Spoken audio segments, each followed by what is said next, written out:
Okay. Before the video, I need help. Who had the better dunk? Lonnie or Devin? I'm going to show him right here. So first we have Lonnie. Just the absolute acrobat. Flying through the air. Looks like he's going for the one-handed. Has like a switch and like a little wiggle slither mid-air. And comes down with two. Just insane. And then disrespectful Devin. Dominating Duncan Robinson right here. Just atrocious murder, destruction, domination, filthy, disrespectful on the guy who should be a Spur, Duncan Robinson. Ugh. I think I'm giving it to Devin, but you guys tell me, is it Devin's destruction of Duncan or is it Lonnie skywalking again? They were both amazing, but I'm going Devin. Okay, Spurs Weekly Update. I think that's what I'm going to call it.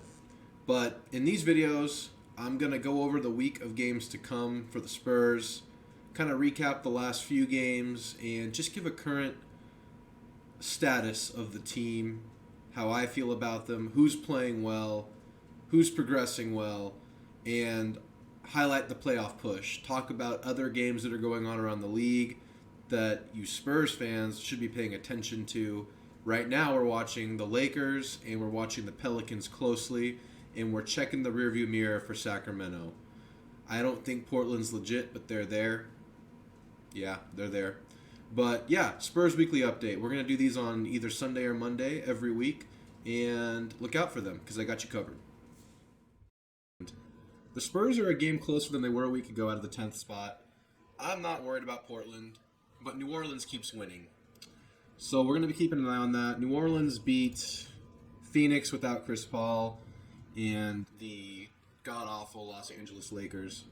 But it seems like the McCollum-Ingram combo is starting to really gel and work already. Valanciunas is keeping up the great year he's had. So they're the team to watch right now.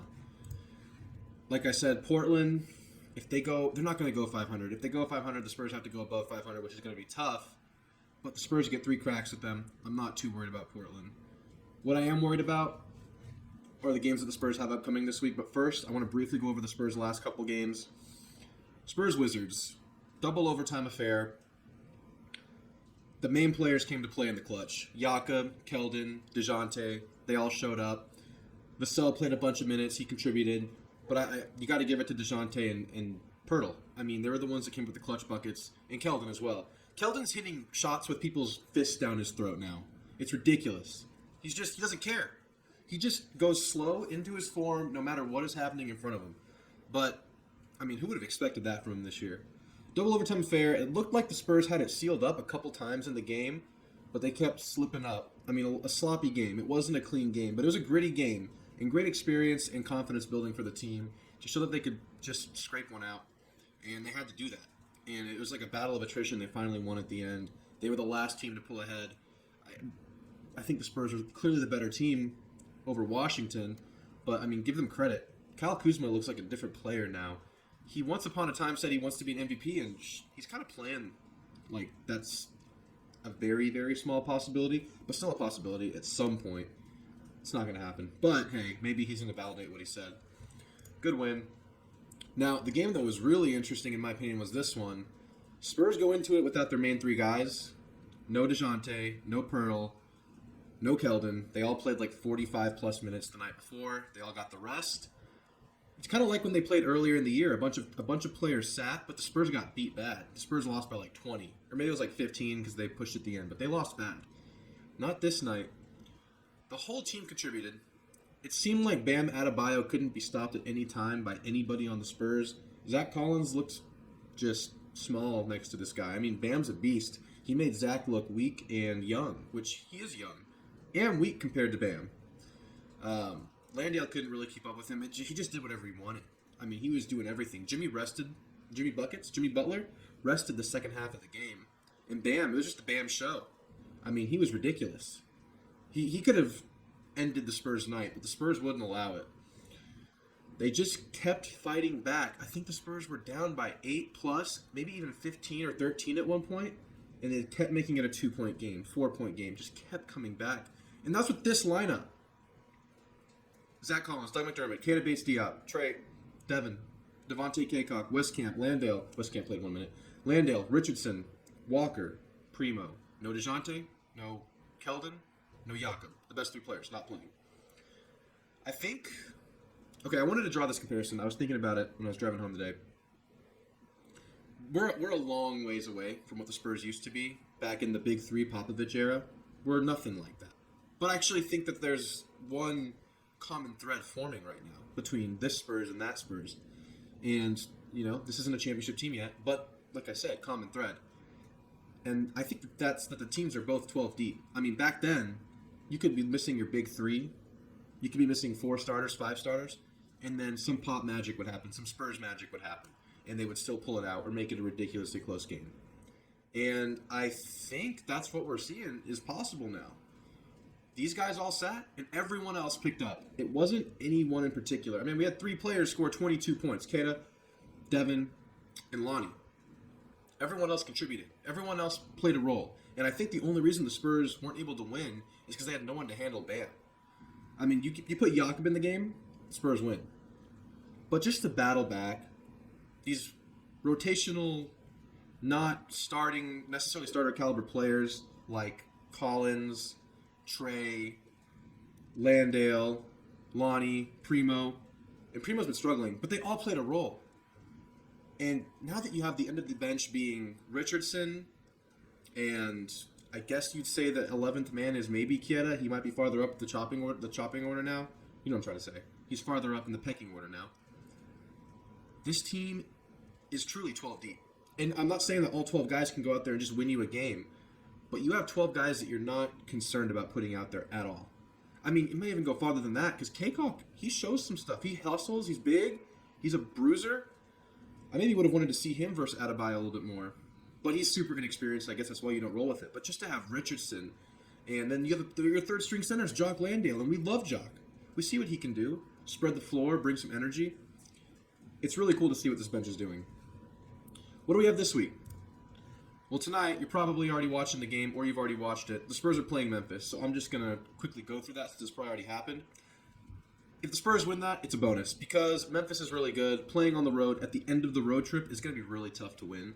But the Spurs have been a lot better lately, and we'll see what happens. You've already seen what happens. I'll just say that if the Spurs win this game, it's a bonus. It's a cherry on top of the road trip. I don't expect the Spurs to win this game. The biggest game of the week comes Thursday, and that is against another team in contention for the 10th seed, and they're actively pursuing it, as made evident by their last trade. That's Sacramento. Spurs are going to have their hands full, but they're coming home after the rodeo road trip. Now, how are they going to handle that? It's a young team. I'm a little worried that it could be a little bit of a letdown, just not only the excitement, but partially the excitement to get home, but mainly just the expectation that things will be a little bit easier at home, sleeping in your own bed, and maybe letting your foot off the gas a little bit just because you have that there. We'll see how the energy levels look. We'll know early in the game if that's the case or not. That's the only scare I have. The Spurs are better than the Kings, and playing them at home, they should win this game. They need to win it. It's one of the more important games left on the schedule because this is a team that the Spurs can put in the rearview mirror. Teams like LA and the Pelicans, yes, those are important games, but they're teams I expect to contend out to the end. The Spurs need to win this game and just kind of push the Kings back early because they're a team that this is a game the Spurs have to take advantage of. Let's look at what they have going on recently really quick.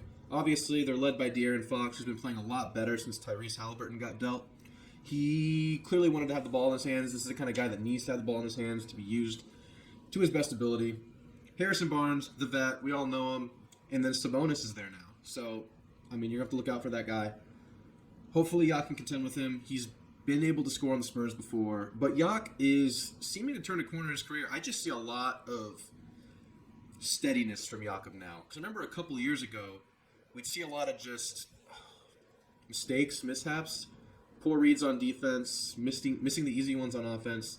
Remember his thing whenever he'd get frustrated, he'd clap. He would just clap at himself like, should have had that. Seen that a lot less from Yak.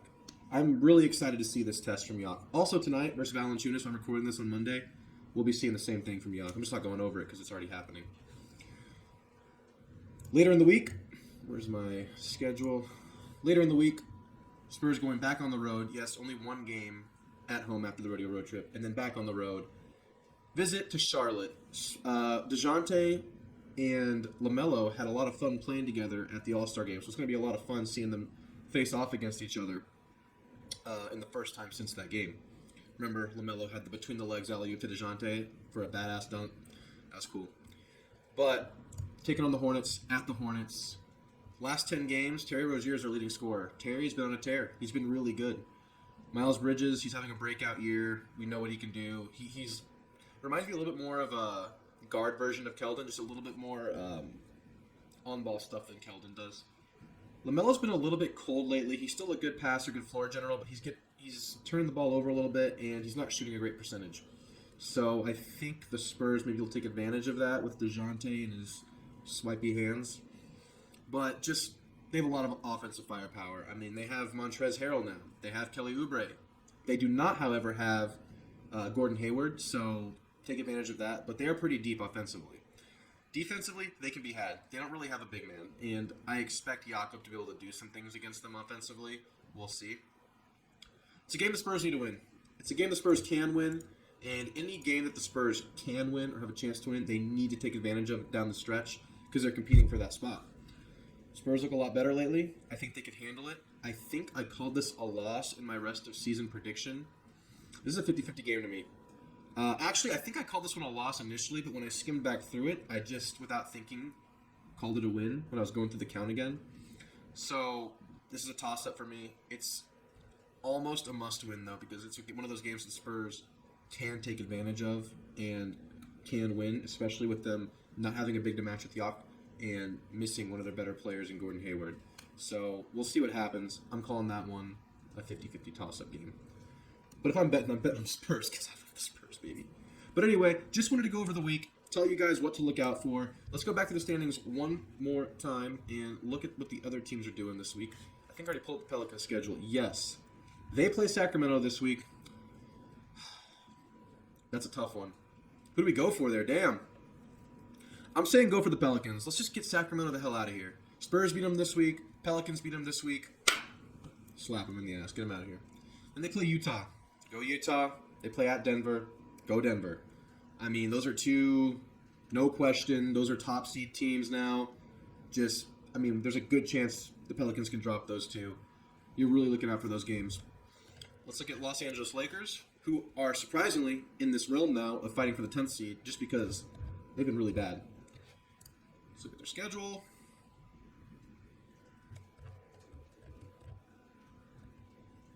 Dallas at Clippers versus Golden State. I'm calling 0-3 there. And then we get them. Go Spurs, go.